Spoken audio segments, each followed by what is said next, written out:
Cerita ini memiliki dua versi teks dan audio. Silahkan pilih sesuai yang diinginkan, bisa dilihat di playlist. Bagian 23. Perginya Aira. Nada mengangguk haru. Kedua tangan mengusap wajah secara kasar. Tersenyum. Itu artinya, kita bisa, kan jadi teman. Ia mengulurkan tangan, berharap Dava mau menyambutnya dengan hangat. Dava bergeming menatap uluran tangan tersebut. Hingga dering ponselnya mengejutkan dan menyadarkan dari pikiran yang sempat melayang. Dava segera merogoh ponsel di saku celana. Menghela napas pelan saat membaca nama sang pemanggil. Waalaikumsalam. Dava menjawab saat sambungan telepon terhubung. Udah tutup ya tokonya? Udah, Bang. Tapi di sini gerimis. Bakal hujan deras kayaknya. Apa abang langsung pulang saja? Jadi nggak perlu bolak-balik. Ada payung. Aku jemput kamu. Tunggu aja di sana. Setelah mendapat persetujuan dari Aira, Dava mematikan ponsel dan kembali meletakkan di saku celana. Lo mau tetap di sini. Tapi sorry. Gue mau tutup. Ucap Dava tanpa basa-basi pada wanita yang menatapnya penuh tanda tanya.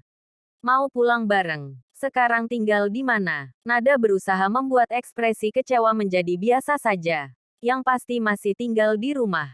Dan, terima kasih tawarannya. Tapi sorry. Gue mau jalan sendiri. Ada istri yang udah nunggu. Dava berucap datar lalu meninggalkan Nada begitu saja.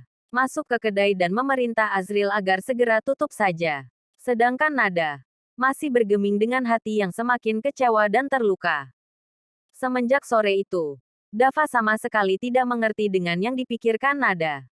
Wanita itu justru lebih sering datang, membawa makanan atau cemilan, duduk-duduk di dalam kedai dengan alasan memesan kopi tetapi bisa berjam-jam lamanya tak juga pulang.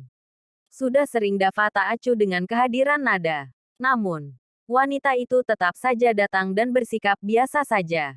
Rasa yang dulu berapi-api, justru kian meredup dengan sikap Nada yang berlebihan padahal tahu jika Dava telah beristri. Terlebih, saat Nada menawarkan bantuan dana untuk membuka kedai di wilayah kota yang lebih ramai. Dan tentunya tak kalah saing dengan kedai miliknya dulu. Jelas saja hal tersebut ditolak mentah-mentah oleh Dava. Menganggap bahwa Nada sedang mentertawakannya. Dan rasa simpati itu semakin terkikis abis. Sorry, Nat, gue boleh minta sesuatu, ucap Dava di suatu sore saat Nada hendak pulang. Ya, kalau aku bisa bantu, pasti akan aku lakukan. Nada tersenyum lebar. Tolong jangan datang lagi ke sini. Nada terdiam. Lo tahu kalau gue sudah memiliki istri, bukan? Gue hanya nggak mau kalau sampai istri gue tahu tentang lo yang sering datang ke sini dan akhirnya salah paham. Tapi aku nggak ada niat apa-apa, Dav. Aku hanya ingin berteman. Itu saja. Nada menyahut tak terima, bahwa sekarang, dirinya sudah benar-benar tak dianggap atau bahkan tidak dibutuhkan. Apapun alasannya, gue hanya ingin menjaga perasaan istri gue. Setetes air meluncur dari sudut mata Nada. Wanita itu tertunduk dan terisak. Gue harap lo mengerti. Kita bukan lagi seperti dulu. Kita hanya masa lalu, bukan masa depan. Dava berucap tegas hingga membuat Nada tak mampu lagi berkata-kata. Ucapan Dava sangat jelas dan lugas. Bahwa dirinya tidak menginginkan lagi kehadiran wanita manapun. Termasuk Nada. Hanya ada Aira satu-satunya wanitanya. Nada melangkah gontai menuju mobil dengan isakan. Cinta dan kerinduan yang bertahun-tahun ditahan. Pupus sudah dan tak ada lagi harapan. Memang seharusnya ia tak lagi datang. Karena pada kenyataannya justru menambah luka semakin dalam. Dava mondar-mandir di ruang tamu dengan perasaan gelisah. Berkali-kali menelepon Aira tetapi tidak terhubung juga. Hari ini, Aira libur kerja. Pagi tadi sempat mengantar Dava dan menemani di kedai sampai jam 11 siang. Setelah itu pulang. Dan katanya akan belanja dan memasak makanan kesukaannya. Sudah pukul setengah 7 malam. Semenjak kepulangan Dava, Aira tidak ada di rumah. Di telepon tidak aktif.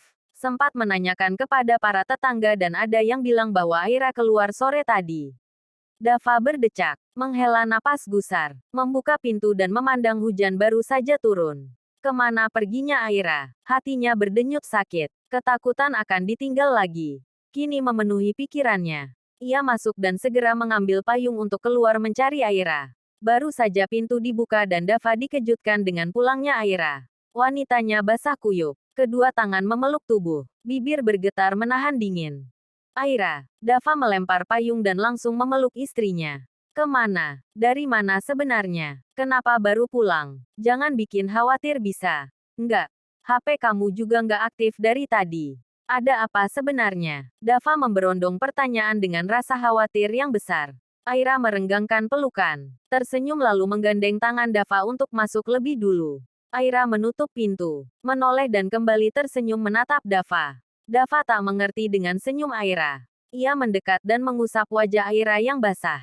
Kamu belum jawab pertanyaanku. Tapi yang penting sekarang, kamu mandi terus ganti baju dulu.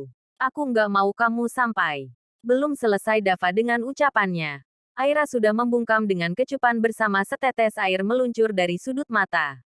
Membuat Dava tercengang dan membelalakkan mata tak percaya. Lebih tidak percaya lagi. Saat Aira menariknya ke kamar. Melepas rasa malunya di depan suami untuk pertama kali. Waktu seakan sangat cepat berlalu saat Dava merasakan dunia hanya miliknya. Entah apa yang membuat Aira begitu agresif malam ini. Namun, apapun alasannya, Dava menyukai. Bahkan menginginkannya lagi. Sinar mentari menerobos masuk melalui sela jendela. Dava menggeliat, mengerjap pelan dan membuka mata. Menarik napas panjang, bangun dan mengusap wajah. Tersenyum saat mengingat kejadian semalam. Melirik jam di layar ponsel. Mengernyit heran. Karena sudah jam 8 tetapi Aira belum membangunkan. Turun dari ranjang. Dan melangkah ke kamar mandi lebih dulu. Aira, panggil Dava entah yang keberapa kali. Keluar kamar dan mencari-cari keberadaan istrinya. Dapur. Ruang tamu. Halaman depan. Kamar mandi. Semua tidak ada. Apa mungkin sudah berangkat kerja? Dava berkacak pinggang di depan meja makan. Tidak ada makanan sama sekali. Meja bersih dan kosong. Perasaan Dava mulai digelayuti rasa khawatir. Melangkah ke kamar. Mengambil ponsel. Menekan nomor Aira dan meneleponnya. Tidak aktif. Dava mengumpat. Membuka WhatsApp dan ternyata ada pesan dari Aira. Assalamualaikum. Bang, Aira minta maaf sebelumnya. Maaf karena telah pergi tanpa pamit. Bukan bermaksud untuk menjadi istri yang durhaka sama abang. Tapi Aira juga tidak punya pilihan lain. Semua memang kesalahan Aira karena telah teledor. Lupa minum pil kebon. Sekarang, Aira hamil. Bang, maaf. Kemarin, Aira hendak memberitahu abang. Tapi Aira melihat ada nada di sana. Sekali lagi maaf. Karena belum bisa menjadi istri yang baik untuk abang. Aira belum bisa bikin abang melupakan nada. Sekarang, Aira memilih pergi karena Aira nggak mau menggugurkan kandungan ini. Aira akan merawatnya sendiri. Aira pergi. Bang, maaf sekali lagi. Bagai dihujani batu sangat besar. Hati Dava remuk redam membaca pesan dari Aira. Ia membeku untuk beberapa saat. Membaca ulang. Semakin membuatnya sesak. Aira hamil. Seharusnya ini berita bahagia. Namun, mengapa jadi begini? Dava merutuki diri sendiri karena dulu pernah mengancam akan menggugurkan kandungan Aira. Jika sampai hamil. Sekarang, ancaman itu justru menjadi bumerang. Menghancurkan kebahagiaan yang baru saja diteguk. Dava menelepon nomor Aira berkali-kali.